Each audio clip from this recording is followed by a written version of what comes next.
Hello बच्चों, मैं आज आपको कार्डियोवास्कुलर में फर्स्ट टॉपिक हाइपरटेंशन के बारे में बताऊंगा। हाइपरटेंशन मतलब होता है हाई बीपी। डिफिनेशन है, hypertension is a disease of vascular regulation in which elevation of arterial pressure above the normal range. Hypertension एक बीमारी है जो वैस्कुलर रेगुलेशन करता है इन विच एलिवेशन ऑफ आर्टेरियल प्रेशर। जो हमारी वेसल्स होती हैं उसमें आर्टेरियल जो प्रेशर होता है वो बढ़ जाता है नॉर्मल रेंज से, उसको बोलते हैं हाइपरटेंशन। नॉर्मल ब्लड प्रेशर, जो नॉर्मल ब्लड प्रेशर है वो होता है 120/80। ये होता है आपका 120/80 mm ऑफ Hg। और इन हाइपरटेंशन में क्या होता है, हाइपरटेंशन में होता है आपका, हाइपरटेंशन में आपको 140/90 या उससे एबव होता है।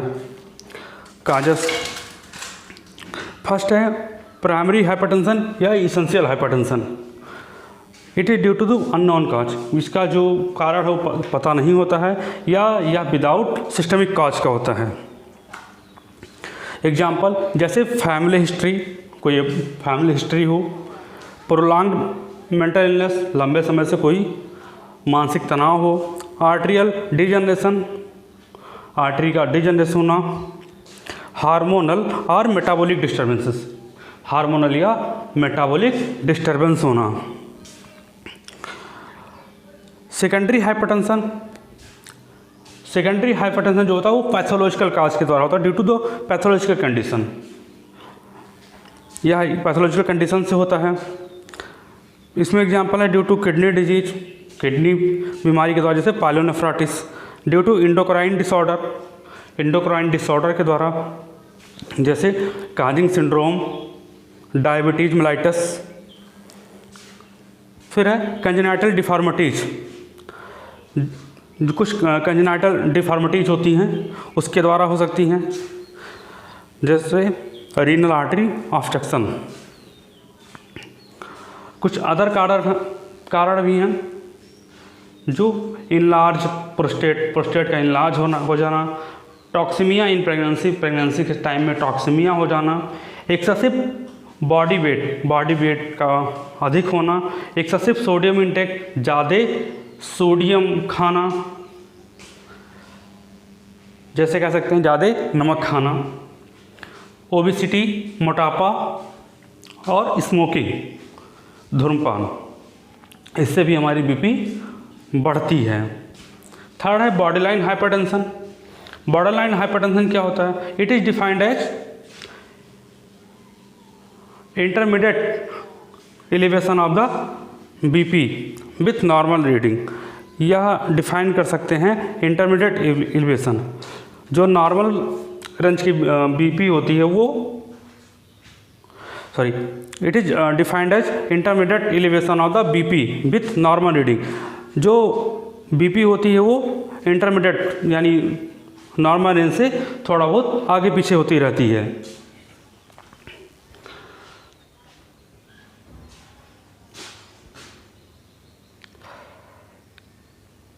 फिर है मैलिग्नेंट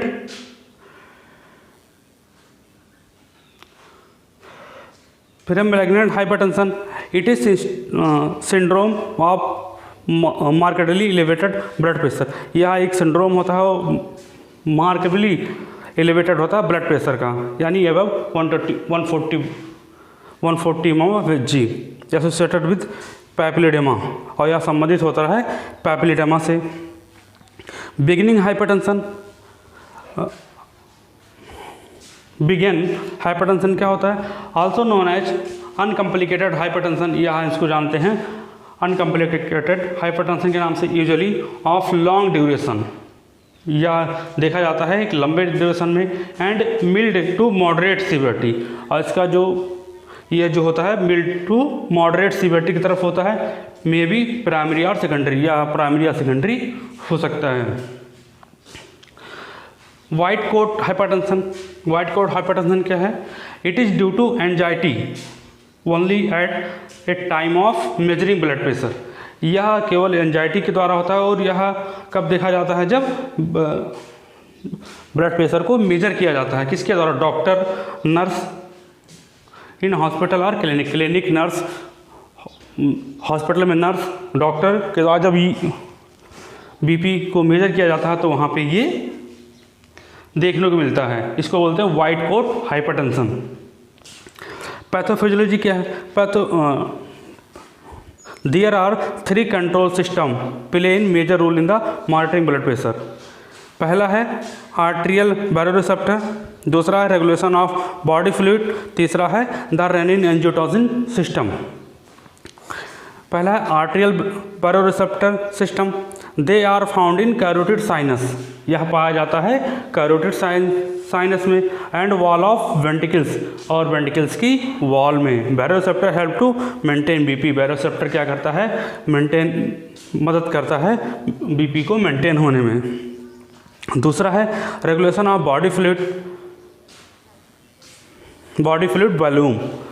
इसमें क्या कैसे रेगुलेट होता है? पहला क्या होता है कि पहले होता change in body that affect the systemic arterial pressure. Body में कुछ चेंजिंग आती हैं फ्लूइड के द्वारा, ओवर इफेक्ट करता है सिस्टमिक आर्टेरियल प्रेशर में। उसके बाद होता है abnormality in transport of sodium ion and water. और वहाँ पे क्या होता है? उसके बाद क्या होगा? एब्नॉर्मलिटीज हो जाएगी सोडियम आयन और वाटर के ट्रांसपोर्ट में, यानी आवागमन में। उसके बाद क्या होगा? Increase sodium potassium water in blood. इससे क्या होगा? हमारी हमारे ब्लड में क्या होगा? इंक्रीज हो जाएगा सोडियम, पोटेशियम और पानी H2O। उसके बाद क्या होगा?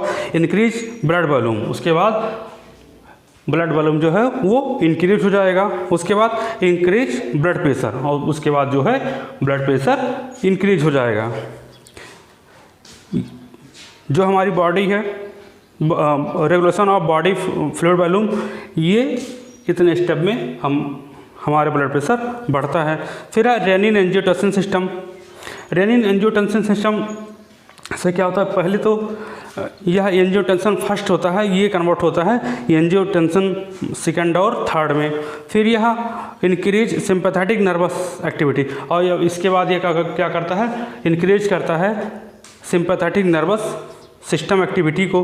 फिर उसके बाद इनहिबिट सोडियम एक्सक्रीशन। उसके बाद यह इनहिबिट कर देता है सोडियम के एक्सक्रीशन को।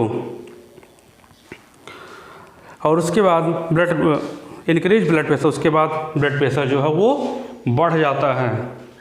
Sign and symptom, morning occipital headache. Morning में क्या होगा? आपको हेडेक होगा, ऑसिपिटल हेडेक यानी हमारे सिर के ऊपरी साइड में हेडेक होगा। दूसरा है फटिग, थकावट होगी, डिजनेस होगा, ब्लरिंग विजन होगा, प्रोटीनूरिया होगा आपको। फिर है haematuria, blood in urine, cardiac asthma हो जाएगा, एंजाइनल पेन होगा, इपिटैक्सिस यानी नोज की ब्लीडिंग होगी, पाल्पेशन होगा, tinnitus running in years. Tinnitus होगा जैसे कान, जो कहते हैं ना कान बजता है, तो उस तरह से कान में आवाज़ आएगी। फिर ब्रेथलेसनेस। डायग्नोस्टिक एवोल्यूशन, इसको हम कैसे डायग्नोस कर सकते हैं? पहला है बाई मेजरिंग बीपी को मेजर करके। दूसरा है चेस्ट एक्सरे करके, urine test, blood test, history collection और फिजिकल एग्जामिनेशन करके। कॉम्प्लिकेशंस क्या क्या हो सकते हैं? पहला है हार्ट डिजीज। जाहिर सी बात है, अगर बीपी के पेशेंट रहेंगे तो हार्ट डिजीज होगी। रीनल फेलियर, हमारा जो है किडनी फेल हो सकता है। सेरेब्रल हैमरेज, हमें सेरेब्रल हैमरेज हो सकता है। एंजाइना पेक्टोरिस और एंजाइनल पेक्टोरिस हो सकता है। क्या इसमें हम दवा क्या यूज करेंगे? Medical management beta blocker. पहला हम यूज करेंगे beta blocker. Prevent stimulation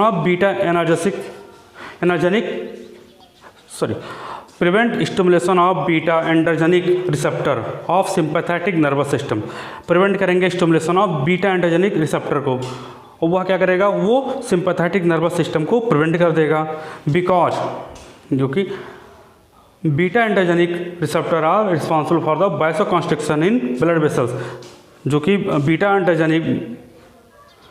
एंडर्जेनिक receptor जो होता है वो रिस्पॉन्सिबल होता है वासोकंस्ट्रिक्शन के लिए इन ब्लड वेसल्स के वासोकंस्ट्रिक्शन के लिए यह रिस्पॉन्सिबल होता है। Example atenolol, betaxolol, timolol, propranolol. फिर है दूसरा है vasodilator. These drug act as blood vessels, यह जो ड्रग है वो ब्लड वेसल्स के लिए होता है, ब्लड वेसल डायलेटर के लिए होता है। And open vessels by relaxation their muscular valve and decrease blood pressure. ये ड्रग क्या करता है, वैसोडायलेटर, यह क्या करता है कि हमारा जो ब्लड वेसल्स है उसको डायलेट कर देगा, यानी जो उसकी गैप होगा उसको बड़ा कर देगा, जिसके द्वारा ब्लड आसानी से बह जाएगा और हमारा ब्लड प्रेशर कम हो जाएगा। इसमें एग्जांपल लेते हैं नाइट्रेट्स। फिर शॉर्ट एक्टिंग टाइम के लिए लेते हैं नाइट्रोग्लिसरीन 1.15 to 1.2 mg सबलिंगुअल देते हैं। फिर है लॉन्ग एक्टिंग, लंबे समय के लिए isosorbide dinitrate 5 to 10 mg। Calcium channel blocker, third है कैल्शियम चैनल ब्लॉकर, जिसमें कैल्शियम एंटागोनिस्ट बोलते हैं। They are use to decrease O2, ये यूज होते हैं डिक्रीज O2 को decrease O2 demand in heart, जब हमारे हार्ट में O2 का डिमांड कम होता है तब। And improve coronary blood flow, और ये इम्प्रूव करते हैं कोरोनरी ब्लड फ्लो को। एग्जाम्पल बैरमपिल, ये होता है anti rhythmic, administer empty stomach before meal, मतलब इसको कब देते हैं, जब हमारा स्टमक खाली होता है, यानी खाना खाने के पहले। निडिफिन, यह एक्शन कैसे करता है, डिक्रीज इंट्रासेलुलर कैल्शियम, पहले जो कैल्शियम जो होगा वो डिक्रीज होगा, फिर उसके बाद स्मूथ मसल्स रिलैक्सेशन, जो स्मॉल मसल्स होंगे उसको रिलैक्स करेगा, उसके बाद ये वासो डायलेट हो जाएंगे। फिर है एंजियोटेंसिन कन्वर्टिंग एंजाइम इनहिबिटर, इसमें ये कहो, इसमें एग्जांपल होता है आपका captopril, ramipril, benazepril, diuretics. They increase frequency of urine, diuretic का काम क्या है कि वो यूरिन को जल्दी से पास करा देता है। इसमें पहला थायाजाइड और furosemide. Nursing management, assess anxiety level of patient. Nursing management में क्या करेंगे, पहले असेसमेंट करेंगे एंजाइटी लेवल ऑफ पेशेंट का। Assess education level of patient, assess करेंगे कि एजुकेशन लेवल कैसा है पेशेंट का। Ask diet pattern the patient, take medical history of patient, और मेडिकल हिस्ट्री लेंगे पेशेंट का। ओके, इसमें अगर किसी को कोई दिक्कत होती है तो मुझे टेलीफोनिकली कॉल करके अपना डाउट क्लियर कर सकते हैं। Thank you.